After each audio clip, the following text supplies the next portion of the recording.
Scouting is an important part of preparing for your hunt, of course, and if you own your own land, you can also create food plots that attract deer to your property. Aaron Zwiefelhofer involves his whole family in every aspect of the hunt from start to finish. It's a great help having the whole family, my son Alex to my daughter Amber to my wife Raina. My stepdad helps a lot. Sometimes my brother helps a little bit. In fact, I couldn't do it by myself, and you need to have somebody to help you, and my family's always been there for me, and it's fantastic. There's a lot that really goes into a hunt. It's not just sitting up there in the stand.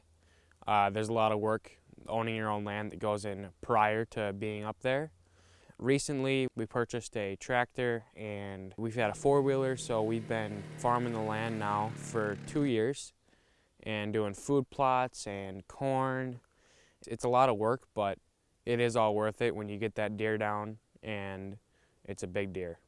I used to watch my husband practice bow hunting in the backyard. Didn't grow up around guns, didn't grow up around hunting, so I wasn't sure if it was something I wanted to try, but the archery aspect of it actually really intrigued me.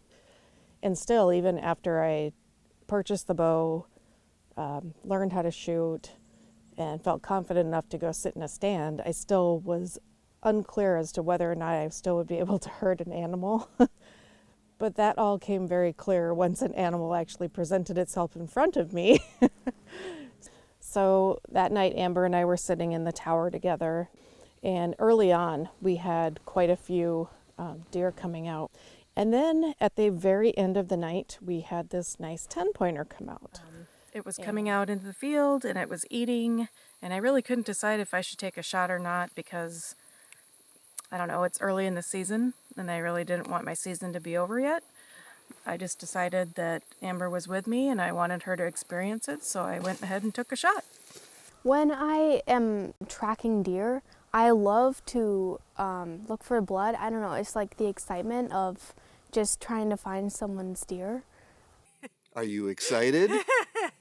Yeah, I'm excited. It's great. I have tracked every single one of my family members' deer before, so that's always a nice experience. We've owned this land for about 14 years.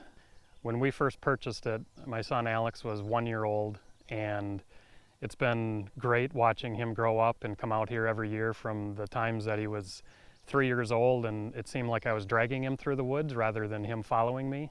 Now that he's older and he goes off hunting on his own, and it's just a great sense of pride for me to watch him walk away off to his own stand. I was kind of born and raised into the hunting family. It really is a family experience. As I grew up, I started to go out and sit with my dad. That was always fun. I always loved the thrill of seeing a deer. It really calms me, and then when you do see a deer, it's a new type of excitement. It really is. When we bought this land, we knew that we wanted to incorporate into raising our children as far as teaching them the importance of giving back to nature, family, togetherness, hopefully maintain that as they get older, and we want them to carry that tradition along. I hope that my kids end up hunting for the long term. If they don't, that's fine, because everybody's their own person, but I think hunting is a great way to spend time with your family. It's something that the kids will remember for the rest of their lives. It's something that my wife and I can be proud of, teaching them how to hunt. And it's not just about hunting, it's spending time together, it's spending time at the cabin. It's really about memories more than anything, and those are memories that nobody's ever going to forget.